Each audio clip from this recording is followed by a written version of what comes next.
हाँ for work power and energy work power and energy work power and energy सबसे पहले आपके पास होता है work is said to be done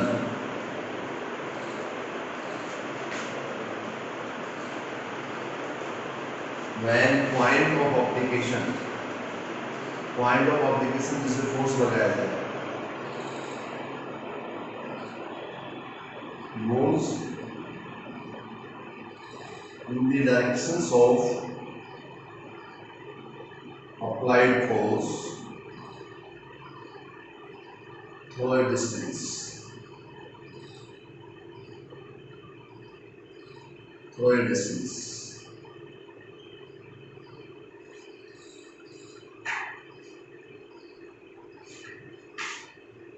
it is a scalar quantity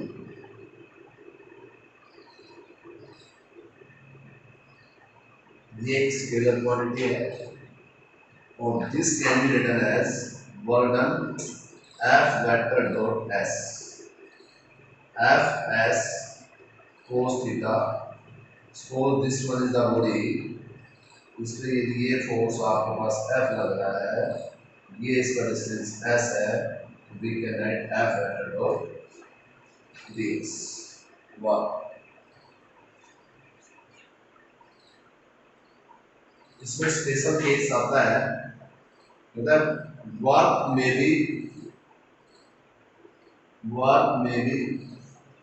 positive negative और zero work positive भी हो सकता है नेगेटिव भी हो सकता है और जीरो पहला केस आता है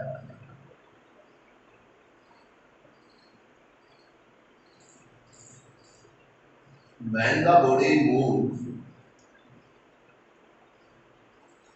in the directions of applied force यदि body directions of applied force move करती है दैट मींस थीटा 0 तो work done F S cos 0 और cos 0 आपके पास वर्क हो गया cos 0 डिग्री दैट इज 1 और वर्क डन हो गया F S पॉजिटिव वर्क ये positive work this one is the positive work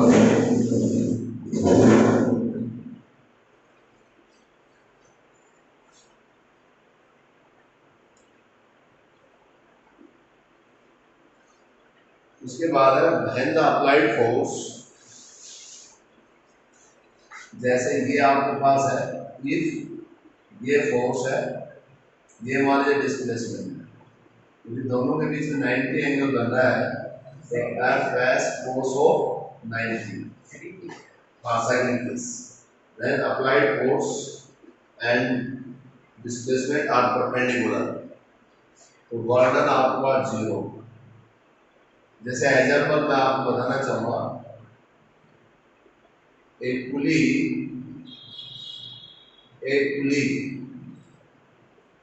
walking on a road with a load on his head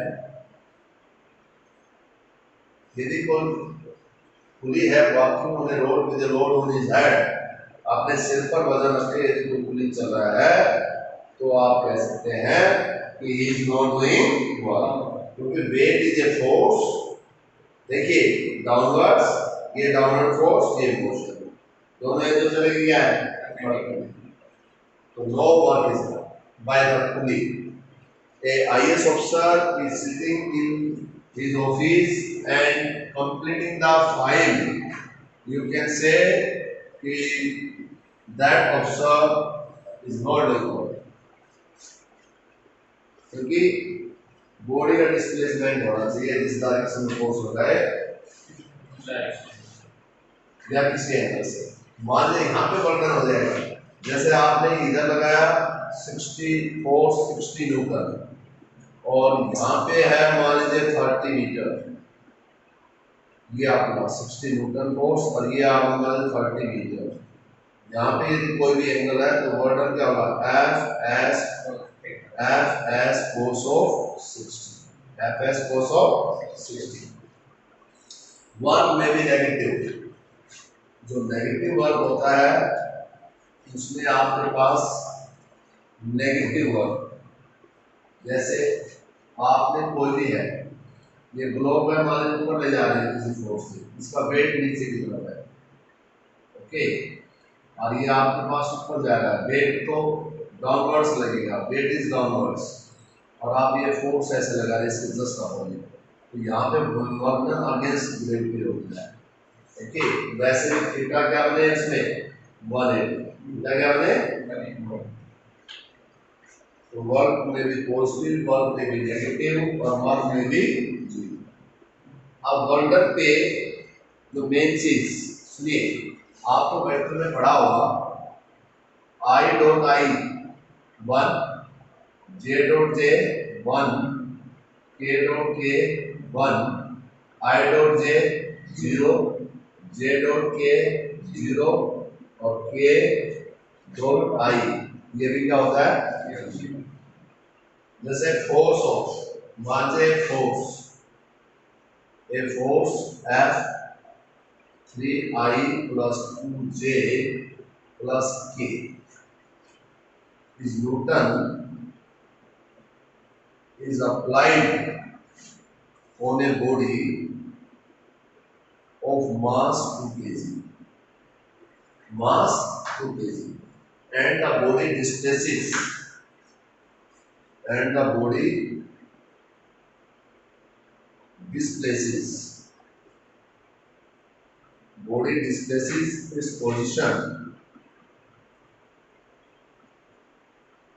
from position coordinate, from the position coordinate, कौन से position coordinate 135 meter to 579 meter. Find the work done. Find the work done. अब यहाँ पे work done बताइए, find the work done, तो work done कैसे होगा, अब यहाँ से force 3i plus 2j plus k ये फोर्स हो गया।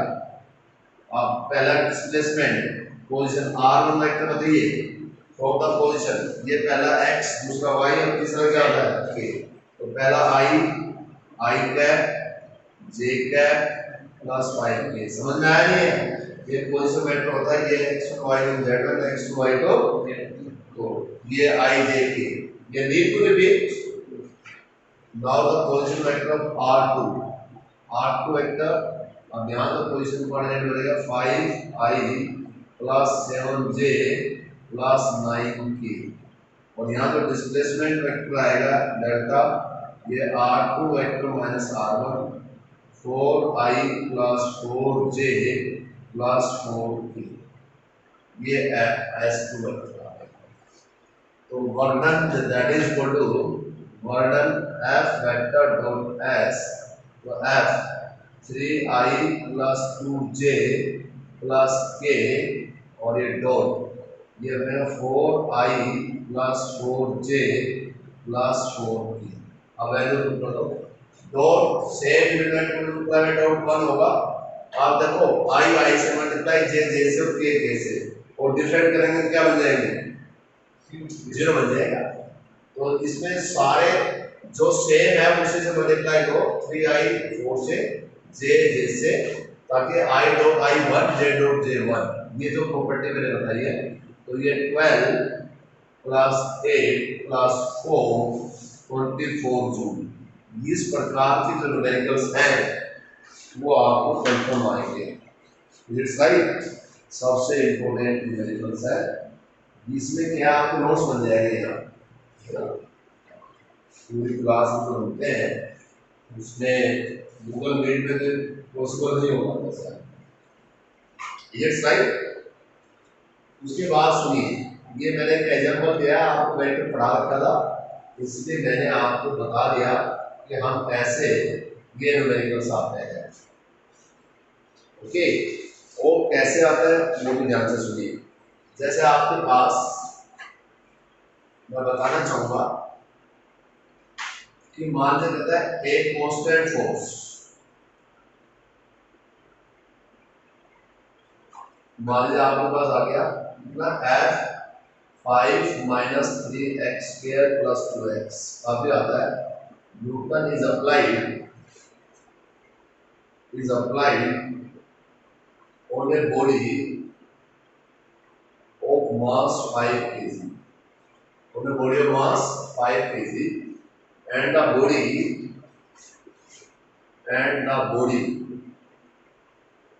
displaces its position from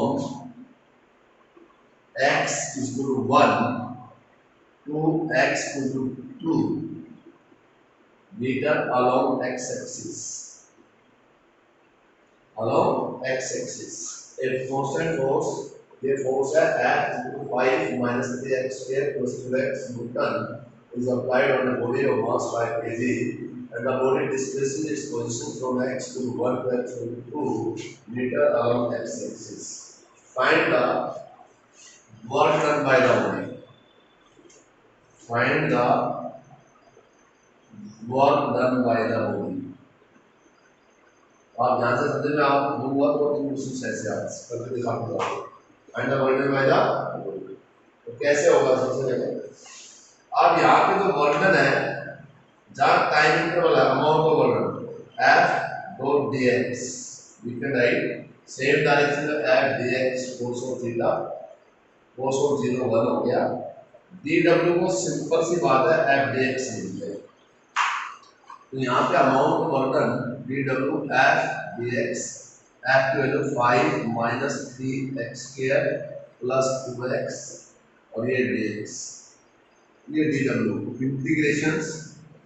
integration क्या हो गया, x is equal to 1 to x equal to 2, dw का इंटीग्रेशन w 5 1 से 2 5 dx इंटीग्रेशन 3x² 1 से 2 dx इंटीग्रेशन 2x dx 1 से 2, यहाँ पे क्या बना 5 dx का इंटीग्रेशन x 1 से 2 माइनस 3, यहाँ पे x के dx x की पावर 3/3, यहाँ 1 से 2 प्लस 2 x dx x²/2 1 से 2, यहाँ पे बन गया 5 2 माइनस 1, ये कैंसिल हो गया, माइनस अपर लिमिट 2 की पावर 3 माइनस 1 की पावर 3, 2 से 2 2 की पावर 2 1 की पावर 2, यहाँ पे बन गया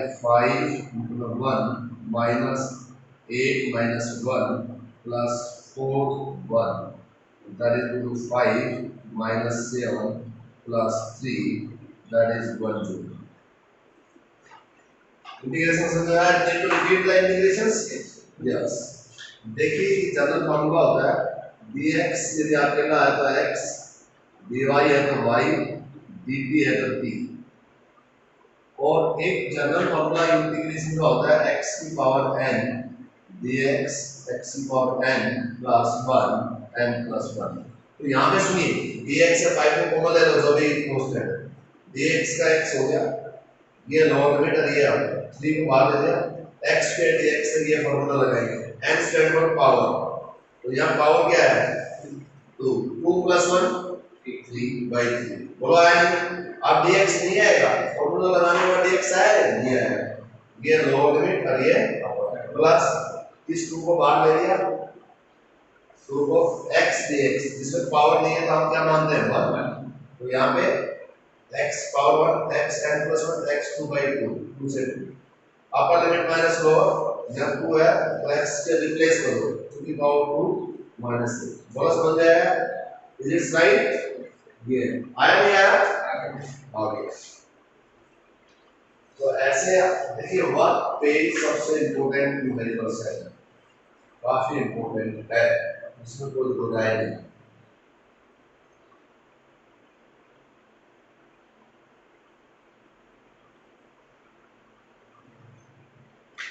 हो गया?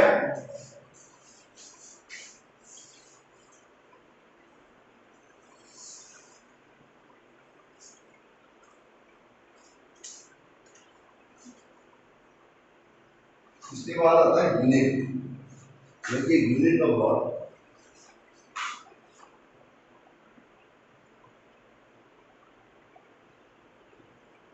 there are two types of unit of work: absolute unit of work, एक आता है gravitational unit of work.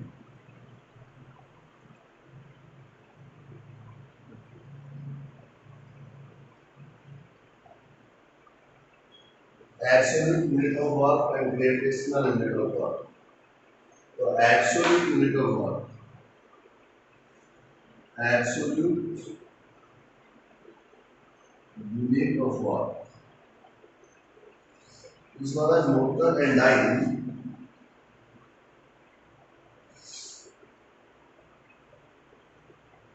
is the absolute unit of work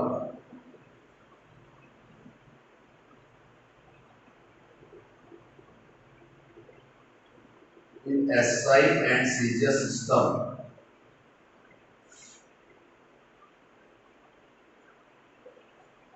respectively। Newton and Dyson is the absolute unit of work in SI and CGS system respectively। कैसे निकालते हैं? Work done होगा force distance, force होगा Newton metre, Newton metre होगा joule, ये SI में, और Newton को डाइन सेंटीमीटर, ये सीरीज, ये सीरीज। और यहाँ पर क्या होता है वो ध्यान से समझिए। न्यूटन एंड डाइन जब 1 joule, 1 joule 1 newton into a metre, एक न्यूटन में 10⁵ dyne 1 metre 10⁵2 centimetre 10⁵7। Dyne centimetre क्या होता है? डाइन सेंटीमीटर, हाँ, 1 जूल 10⁵7 ऐसे हम निकालते हैं। ओके, उसके बाद CGS gravitational unit, gravitational unit कौन सा आता है? Gravitational unit of work, gravitational unit of work में आता है किलोग्राम फोर्स मीटर। क्या आता है? Kilogram force metre. Gravitational unit of work, gravitational unit of work कहते हैं kilogram force metre, kilogram force metre, या हम किलोग्राम मीटर भी कह सकते हैं, point of view kilogram metre, kilogram force metre, और या किलोग्राम मीटर एक ही बात है, and gram force centimetre, gram force centimetre oblique gram centimetre, gram centimetre एक ही बात है। Is the gravitational unit of work, is the gravitational unit of work, is the gravitational unit of work in SI and CGS, in SI and CGS system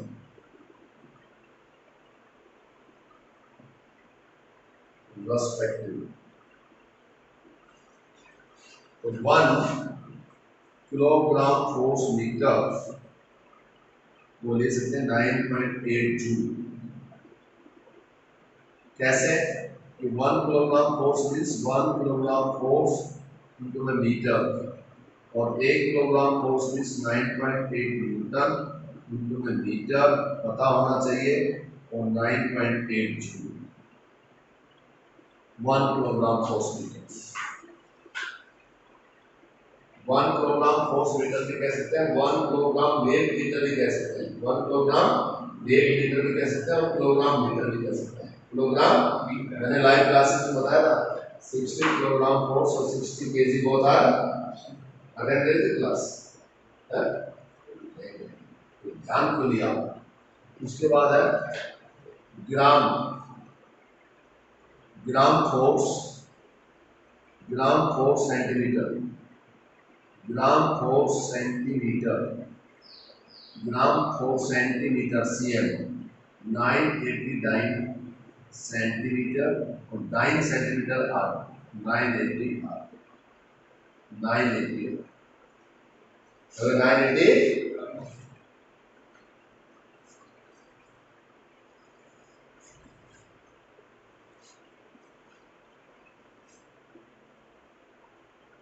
okay.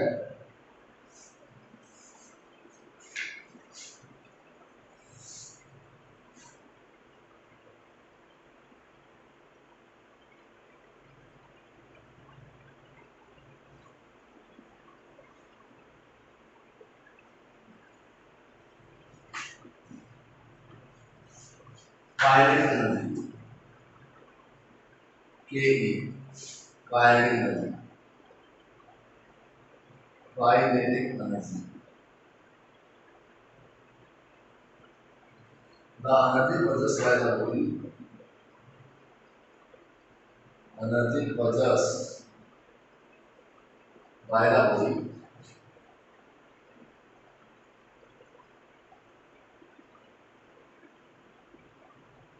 due to its motion, the energy possessed by the body due to its motion,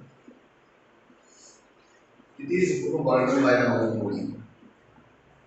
It is equal to work done by moving body.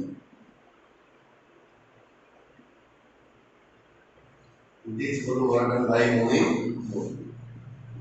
जो भी kinetic energy होती है, kinetic energy होती है half M V square, half M V square. ये हमें proof करना है। जैसे कंसीडर कोई बॉडी है, उसका मास m है, बॉडी का मास क्या है? सुन लो, ये बॉडी है जिसका मास m है। इस बॉडी पे आपने कोई पुल फोर्स लगा दिया, ये बॉडी इनिशियली रेस्ट है एट पॉइंट ए पे, बॉडी ने अपनी पोजीशन चेंज कर दी, सेम मास बॉडी b और इस पॉइंट इस वेलोसिटी v है, और बॉडी ने दोनों पॉइंट के बीच में जो डिस्टेंस कवर कर दिया वो s।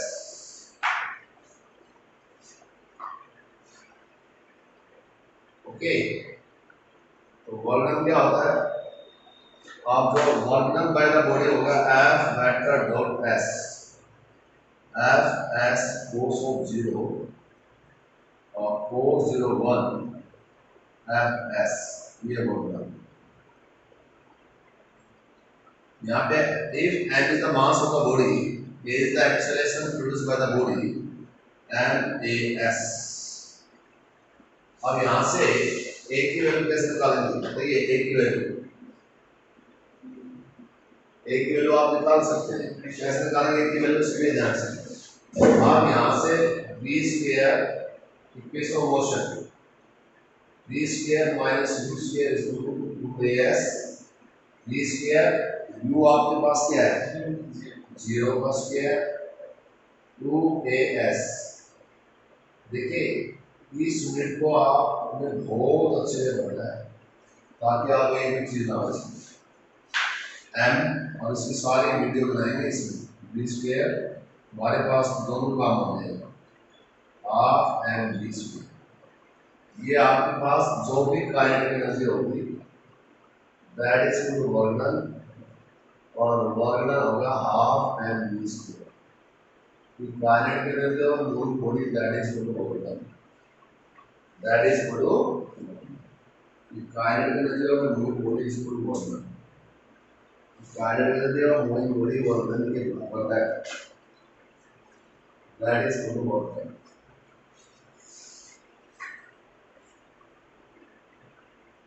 It's right. Kinetic energy किसके बराबर है?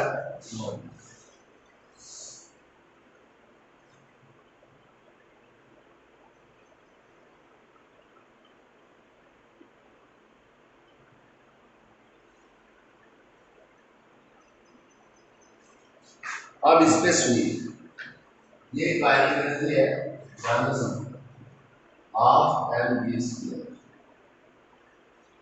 Okay, percentage change in kinetic energy का फॉर्मूला क्या बनेगा?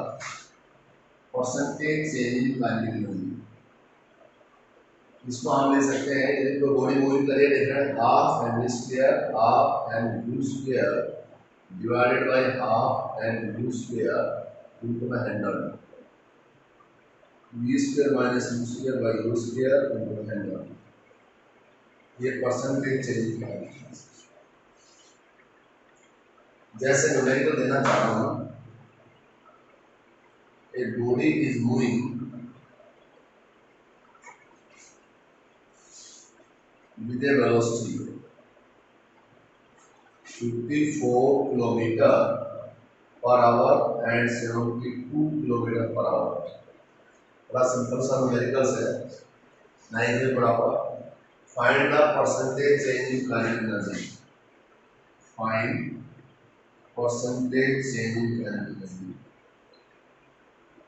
How you can determine percentage change in kinetic energy? The body is moving with a velocity of 54 km per hour and 72 km per hour. Find the percentage change in kinetic energy। सबसे पहले u जो initial है वो 54 kilometre per our, 54 kilometre per our से क्या बनाएंगे? 1 kilometre per our is equal to क्या? 5/15 metre पर सेकेंड। यहाँ पे 54 इंटू 5/18, सारे किलोमीटर और आवर कैसे भी कर सकते हैं। सारे किलोमीटर और आवर मान लिया मीटर पर सेकंड में बनाओ, कैलकुलेशन इजी हो जाएगी। और फाइनल जो बनेगी that will be 72 kilometre per hour, 72 into 5/18 20 metre per second. ये इनिशियल, ये फाइनल। अब percentage change in kinetic, percentage change in kinetic energy that is equal to v square minus u square by u square into 100। v square होगा 20 का square minus 15 का square, और ये 15 का square into 100। You can determine the percentage change in kinetic, percentage change in kinetic.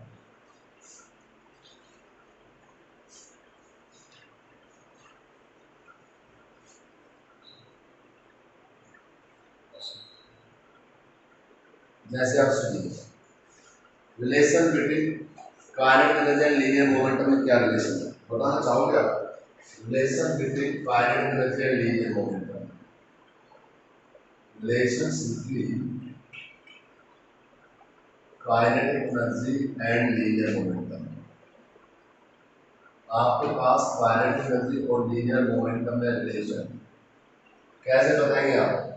Relation between kinetic energy and linear momentum, relation between kinetic energy and linear momentum. देखिए बेटा, kinetic energy आपने अभी पढ़ा half M V square, और linear momentum था Newton M we. यदि यहाँ से मैं v की वैल्यू को कर दूँ तो half M E square by M square, half E square by M. ये रिलेशन है काइनेटिक एनर्जी और लीनियर मोमेंटम। इसका रिलेशन है kinetic energy and linear momentum. यदि किसी को इसको न्यूमेरिकल्स को होता है, इफ द लीनियर मोमेंटम, यदि किसी बॉडी का लीनियर मोमेंटम को चेंज कर दिया जाए 300%, तो काइनेटिक एनर्जी में क्या चेंज आएगा? काफी इंपॉर्टेंट है इसको। इफ द न्यूमेरिकल साइज से, if the linear momentum, the linear momentum of a body is increased by 300%. The linear momentum of a body is increased by 300%. What will be the change in kinetic? What percentage? What percentage change in? What percentage change in kinetic? What percentage change in kinetic? तो kinetic energy क्या हो गया? Half P square by M, तो ये होगा E1 half, आप इसका बदलेगा P square by M. New kinetic energy K2, आप P dash mass no change, P dash का स्क्वायर। अब मोमेंटम इंक्रीज बाई, तो जो न्यू लीनियर मोमेंटम होगा P तो है ही, प्लस 300% ऑफ P, तो P प्लस 300/100 P, और ये बन गया 4P। इंक्रीज बाई, हमारे कोई रोड है मान लिया, इसका इतना ही परसेंट और इंक्रीज कर दिया, एक linear momentum increase by P दूसरी वैल्यू आई, उसको कितने टाइम्स बढ़ा दिया, मान लीजिए आपका इंक्रीमेंट 150% बढ़ा दिया तो 50% बढ़ा दिया तो 100 तो मेरा है ही, 50% और बढ़ गया तो कितने परसेंट होगा? 150 हो गया। अरे नियाज बना गया, तो इसलिए ये आपके पास होगा P डैश, तो 1/2 P डैश का स्क्वायर, ये होगा 4 यानी 16 P स्क्वायर हो गया, 16 P स्क्वायर बाई m, और ये 16 times P square by 2m E, ये E, तो ये होगा E। अब परसेंटेज चेंज काइनेटिक एनर्जी का बनेगा, परसेंटेज चेंज काइनेटिक एनर्जी बताओ, परसेंटेज चेंज काइनेटिक एनर्जी का क्या मतलब होता है? आप लीनियर मोमेंटम को यदि 300% इंक्रीज कर दिया जाए तो percentage change kinetic energy, percentage आवाज, percentage change in kinetic energy E2 minus E1 by E1 into में क्या हो गया? 100। अब E2 क्या बना? 16 times of E1 by E1 into 100, 16 minus E1 15, E1 से E1 1500%, कितने परसेंटेज आएगा? 1500%। तो उसकी जो है काइनेटिक लीनियर मोमेंटम को कितने परसेंट इंक्रीज कर दिया जाए? The linear momentum of a given body is increased by 300%. The percentage change in the kinetic energy होगी that 150 कितने टाइम्स हो जाएगी? 1500। कितने आएगा? 1500। उसके बाद सुनिए, कहता है if the kinetic energy of a moving body, kinetic energy of a moving body, यदि किसी मूविंग बॉडी की kinetic energy of moving body is increase by 21%, increase by, अब आपने काइनेटिक एनर्जी को इंक्रीज कर दिया, if the kinetic energy of moving body is increase by 21%, what percentage change in linear momentum? What percentage change in linear momentum? अब ऐसे numericals को आप कैसे करेंगे? अब वही काइनेटिक एनर्जी लीनियर मोमेंटम की रिलेशन क्या होती है? Kinetic energy is equal to half E square by m, तो we can write E square by m, ये रिलेशन है। इसको we can write E is equal to half E square by m और P 2me। अब यहाँ new linear momentum mass से E dash का square E dash, अब kinetic energy increase by 21%, kinetic energy E plus 21% of E, यानी E plus 0.21 of E 1.21 of E, और यहाँ पे जो P डैश होगा new linear momentum 2m, P dash हो गया 1.1 ऑफ P, इसका 1.1 का 1.1 2 ME फास्ट लेवल, और यहाँ पे 1.1 2 MP, ये P, ये P। need to repeat how is it right? Yes, बोलो नहीं आएगा।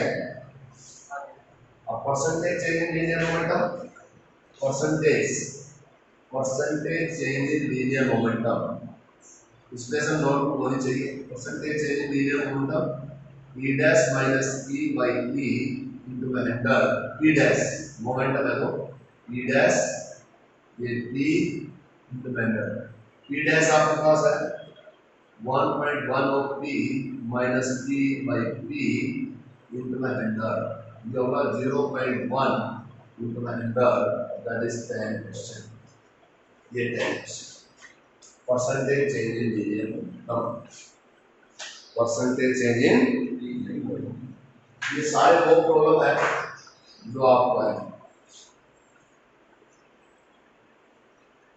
उसके बाद आपके पास जैसे कई बार आता है you have to given body, ध्यान से सुनो, you have to given body, one is lighter and one is heavier. If you have given two body, one is lighter and one is heavier, having the same linear motion, in the same linear motion, which one has greater kinetic energy and why? Lighter. Lighter. क्यों? क्योंकि kinetic energy में हमने ये बताया 1/2 p square by n। मैंने बोला we have given the two body, one is lighter and another is heavier, and the same linear momentum। linear momentum क्या है? Same। तो लीनियर मोमेंटम सेम है तो क्या बनेगा? Kinetic energy is inversely proportional to क्या होगा? मास। जिसका मास कम होगा उसकी काइनेटिक एनर्जी क्या होगी? तो लाइटर बॉडी का मास क्या होगा? कम, तो काइनेटिक एनर्जी क्या होगी? ज्यादा। तो less mass greater kinetic energy. It's okay, ये आप स्टडी करेंगे सारे अच्छे से।